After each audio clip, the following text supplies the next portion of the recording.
Odkryjcie z nami wizytówkę południowej Szwecji. Nadmorski kurort tętniący kulturą i muzyką. Szwedzka brama do Europy. Łącząca kultury i ludzi. Historię i nowoczesność. Plaże i parki. Ekologię i zrównoważony rozwój. I nietypowe jedzenie. Nie próbujcie tego w domu. Malmö, południowe serce Szwecji.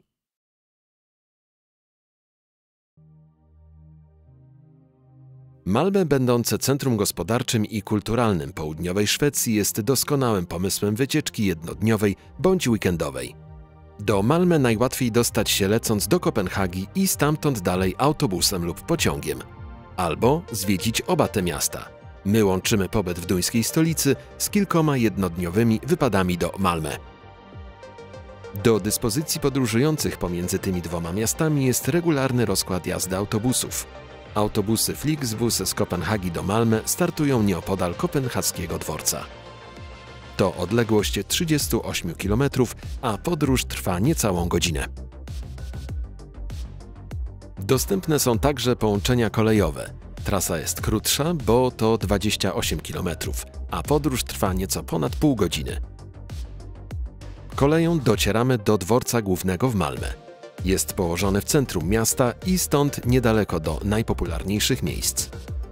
Budynek dworca jest bardzo przyjazny podróżnym. Czysty, spokojny i zupełnie nie odczuwa się, że jest trzecim co do wielkości dworcem kolejowym w Szwecji. Różnica pomiędzy trasą autobusową a kolejową z Kopenhagi do Malmö jest taka, że w kluczowym momencie podróży autobusem można lepiej podziwiać przeprawę pomiędzy Malmö a Kopenhagą. Autobusy jadą po moście, a linia kolejowa poprowadzona jest pod drogą i widać głównie kratownicę mostu.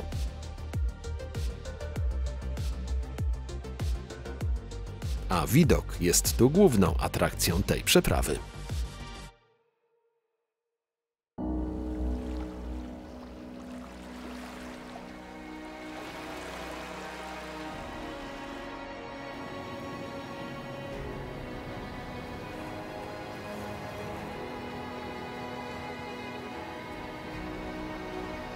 To słynna przeprawa, będąca jednocześnie wizytówką i Kopenhagi, i Malmö.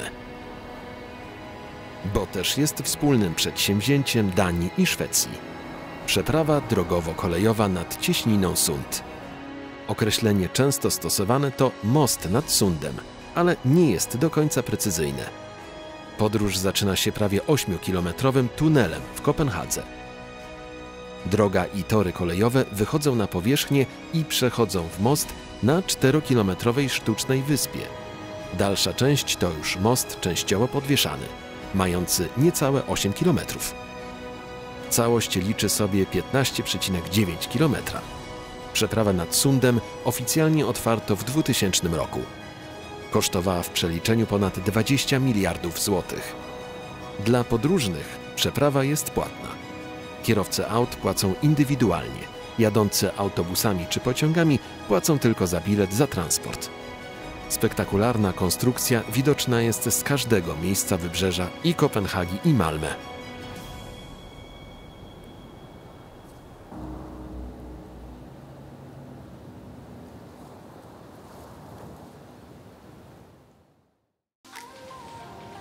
W panoramie Malmö wyróżnia się z kolei inna budowla. To nowoczesny wieżowiec Turning Torso. Potężny budynek ma 190 metrów wysokości, 54 piętra i jest najwyższą budowlą w Szwecji. Konstrukcja przekręca się w górę o 10 stopni, a więc od podstawy do szczytu ma skręt o 90 stopni. Stąd nazwa Skręcony tułów. Zachęceni wyglądem tego wieżowca turyści z pewnością chcieliby wjechać na jego szczyt, by podziwiać widoki. Niestety nie ma takiej możliwości. Budynek jest mieszkalny i dostępny jedynie dla właścicieli czy najemców lokali. Turning Torso dla jednych to chluba Malmö, innym nie przypadł do gustu samotny wieżowiec wyrastający z płaskiego szwedzkiego wybrzeża. Będąc jednak widocznym z każdego miejsca miasta, jest w centrum uwagi.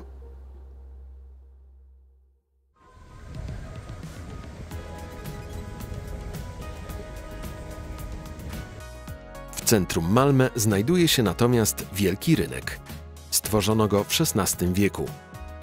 Pośrodku sporego placu stoi pomnik konny króla szwedzkiego Karola X Gustawa. Wokół zabytkowe budowle. Najważniejsza z nich to budynek ratusza. Powstał w XVI wieku, ale obecny wygląd zyskał po przebudowie w 1860 roku. Wtedy nadano mu styl neoklasyczny z elementami holenderskiego renesansu. Uliczki wokół Wielkiego Rynku wypełnione są zabytkowymi budynkami. Funkcja Malmö przez lata zmieniała się.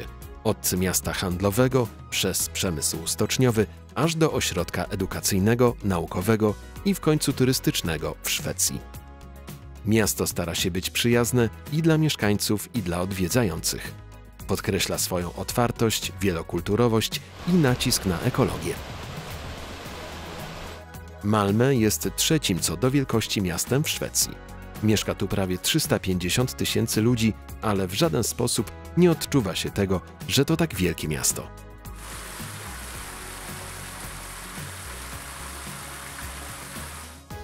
Za to często tłoczno bywa na kolejnym słynnym placu w Malmö. Odwiedziliśmy już Wielki Rynek, a tuż obok niego znajduje się Mały Rynek, czyli Lilla Torg. Można powiedzieć, że to nowoczesny plac o historycznych korzeniach. Powstał już w XVI wieku i od tego czasu służył jako plac lokalnego drobnego handlu. Każda gałąź handlu miała tu swoje wytyczone miejsce. Piekarze na południu, rzeźnicy na zachodzie, handlarze rybami na wschodzie, a pozostali handlarze na północy. Ostatecznie handlowe kramy zamieniono na prawdziwe domy. Sporą przebudowę rozpoczęto tu na początku XX wieku, by dostosować plac do nowoczesnych potrzeb. Wokół Lilla Torg znajdują się jedne z najstarszych domów w Malmö. Architektoniczne perełki reprezentują wszystkie stulecia po XVI wieku. Teraz są tłem dla licznych turystów spędzających tu czas. Niegdyś zakupy robiły tu burżuazyjne damy. Teraz na kawę mogą sobie pozwolić zamożni turyści.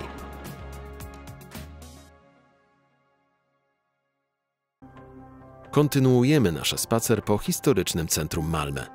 Najciekawsze miejsca nie są bardzo oddalone od siebie. Można odwiedzić je pieszo. To już parafialny kościół Świętego Piotra, szwedzkiego kościoła ewangelicko-luterańskiego.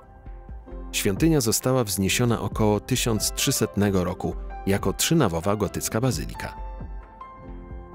Ołtarz główny konsekrowano w 1319 roku.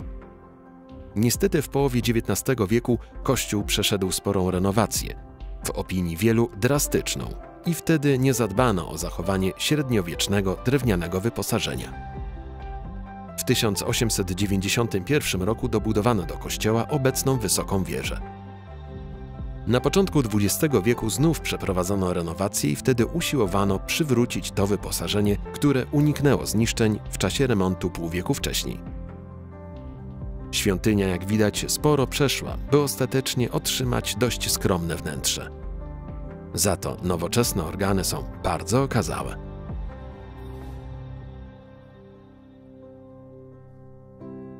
Warto choć na chwilę wstąpić do kościoła Świętego Piotra w Malmö.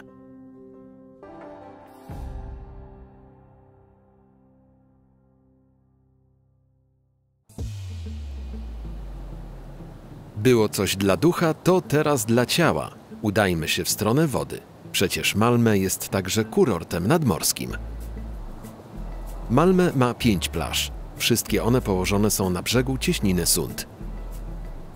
Wydaje się, że najpopularniejsza z nich to plaża Ribersborg, zwana też przez mieszkańców po prostu Riban. Jej popularność może wynikać m.in. z tego, że jest położona niemal w centrum miasta. Prawie 3-kilometrowy odcinek piaszczystego wybrzeża.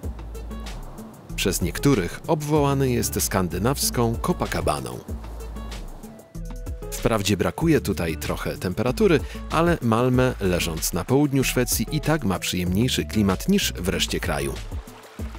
W połowie maja pogoda nie zachęca może jeszcze do długich kąpieli, ale niektórzy już próbują przyjemności morskich w tym sezonie. Szwedzi jednak lubią swoje zimne morze i często kąpią się w nim cały rok. Zachęcają do tego popularne w Skandynawii morskie łaźnie. Na plaży Ribersborg położona jest słynna Ribersborgs Kallbadhus.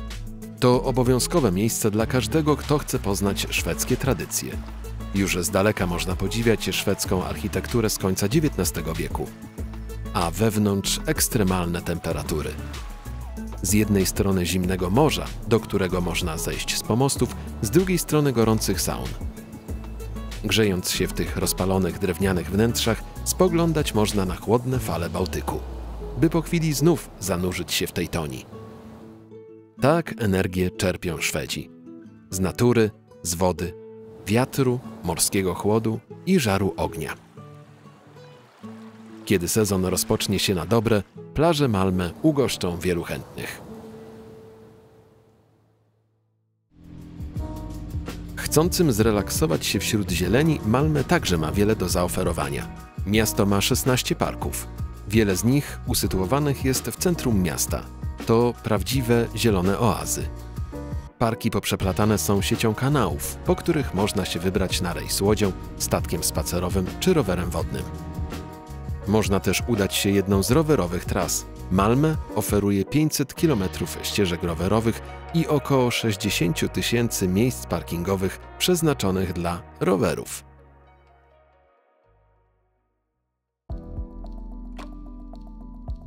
Wielbiciele historii powinni odwiedzić zamek Malmö. Przez wieki twierdza przyglądała się historii miasta i regionu. Zamek położony jest na Slottsholmen, czyli wyspie zamkowej, i otoczony fosą. Został zbudowany w latach 1526–1539 i jest najstarszym zachowanym zamkiem renesansowym w regionie nordyckim. Najciekawsze są najstarsze zachowane części twierdzy. Budowę poprzednika obecnego zamku w Malmö rozpoczął Eryk Pomorski w 1434 roku. Król wpłynął znacząco na rozwój Malmö za pomocą opłaty od kupców przepływających cieśniną Sund. Za kolejnego króla zamek zmienił się w mennicę, gdzie przez prawie 100 lat wytwarzano wszystkie duńskie pieniądze. W XVI wieku zamek przebudował król Kristian III i następnie był siedzibą członków duńskiej rodziny królewskiej. W 1658 roku Dania zrzekła się regionu Skania, więc i Malmö stało się szwedzkie. Z czasem znaczenie zamku się zmniejszało. W XIX wieku i na początku XX stworzono tu więzienie. Ostatecznie podjęto decyzję, by zakład karny zamknąć i stworzyć tu muzeum. Zostało ono otwarte w 1937 roku. Obecnie w obiekcie jest kilka muzeów. Tak naprawdę robi to wrażenie pewnego bałaganu. Łatwo się pogubić w tych wnętrzach, przechodząc pomiędzy starymi a nowymi budynkami. Muzeum Malmö oferuje Muzeum Sztuki czy Muzeum Morskie. Postanowiono tu także stworzyć ogromną wystawę wypchanych zwierząt. Są tak realistyczne, że chwilami mogą nawet odstraszać. Gdyby tego było mało, to zorganizowano tu także akwarium. I pomimo, że nijak łączy nam się to ze średniowiecznym zamkiem, to jednak trzeba przyznać, że eksponaty fauny są imponujące. Zamek w Malmö, czyli Muzeum w Malmö, potrafi dostarczyć wielu wrażeń.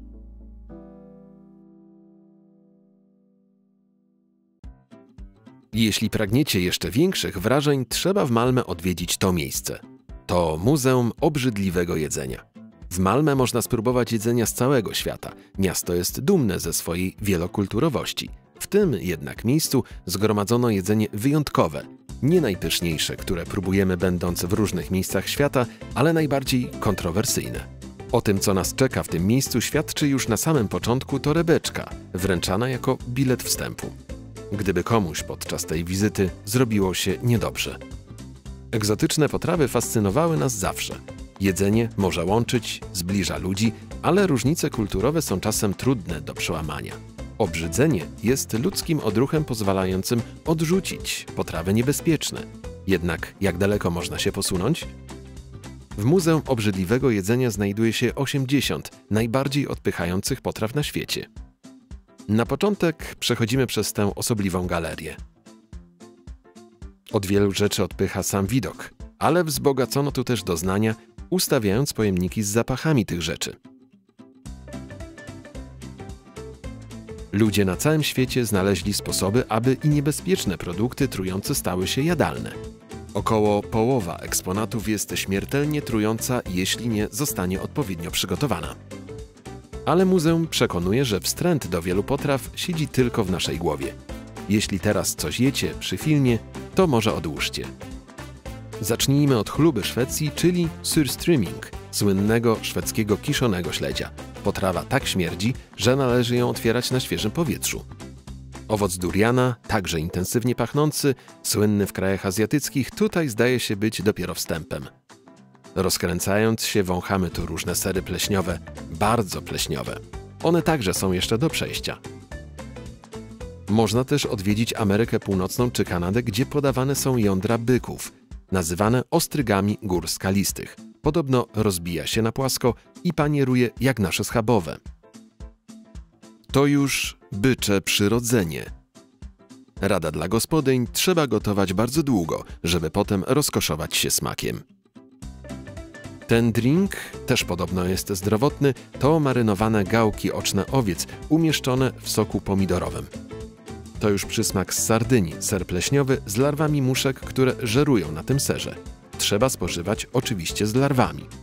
To już chiński przysmak, jaja gotowane w moczu dzieci.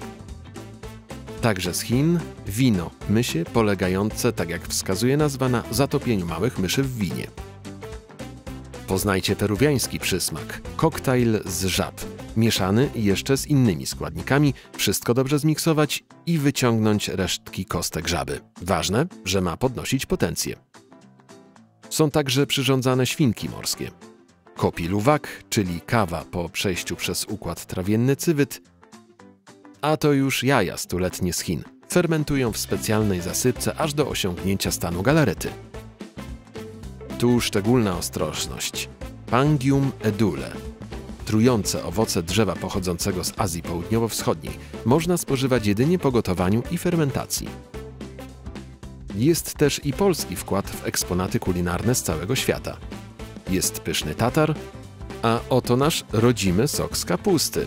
Dla nas zupełnie normalne, dla innych odpychający, ale my nie rozumiemy, dlaczego znalazł się w gronie obrzydliwego jedzenia. Na końcu pobytu w Muzeum Obrzydliwego Jedzenia przechodzimy do najlepszego. Tak naprawdę to dopiero początek, czyli degustacja. Obsługa dawkuje wrażenia, a podczas rozmów określamy, co jest jeszcze zjadliwe, Very good. Very good. a co już nie przechodzi.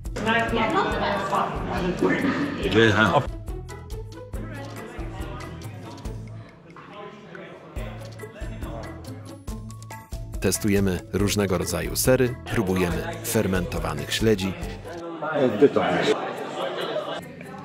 No dajesz. krupiemy ze smakiem większym lub mniejszym owady, żuczki, chrząszcze i larwy. Jesteśmy też częstowani, Sok z kapusty. który dla nas jest całkiem okej. Próbujemy tu około 20 potraw.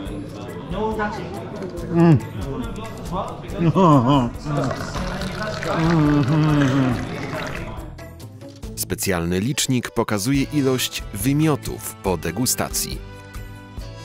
Aż ostatecznie dochodzimy do papryczek chili. Robi się poważnie.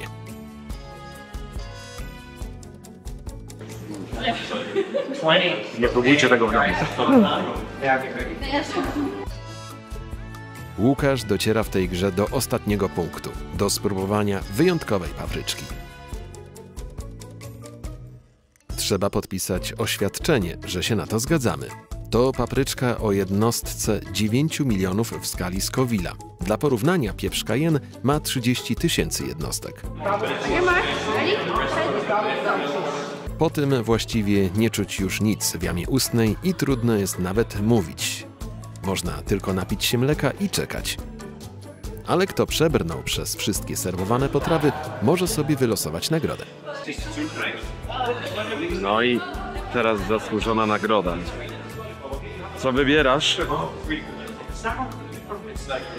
Zdecydowanie polecamy tę egzotyczną podróż przez jedzenie z całego świata, nawet jeśli dla niektórych może być ono obrzydliwe. Dobry serek. To jest bardzo dobry. Na razie nam wszystko smakuje.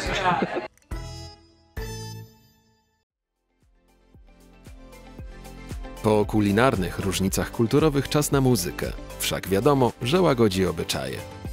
W Malmö znajduje się druga co do wielkości hala widowiskowa w Szwecji – Malmö Arena.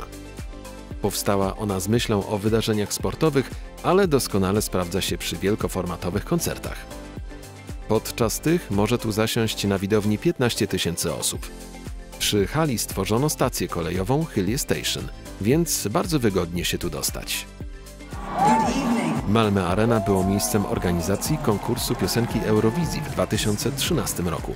Doskonale wiecie, że jesteśmy fanami Eurowizji, więc kiedy ponownie w 2024 roku Malmö Arena stało się gospodarzem tego wydarzenia, musieliśmy się tu pojawić na widowni. Malmö Arena przeżywało w tych dniach prawdziwe oblężenie fanów. Co ciekawe, zarówno w 2013 roku i w 2024 wygraną w konkursie Eurowizji, a tym samym widowisko w Malmö zapewniła ta sama artystka, szwedzka wokalistka Loreen. Już czekamy na kolejną Eurowizję w Malmö. Wrócimy, obiecujemy.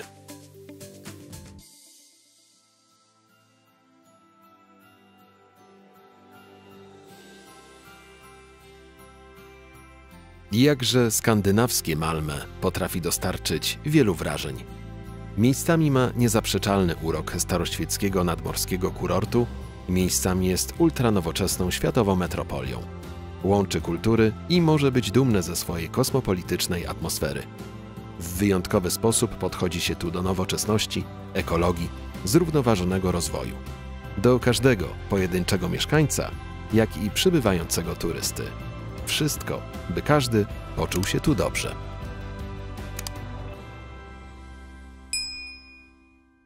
Dziękujemy, że byliście z nami. Zapraszamy na kolejne nasze podróże.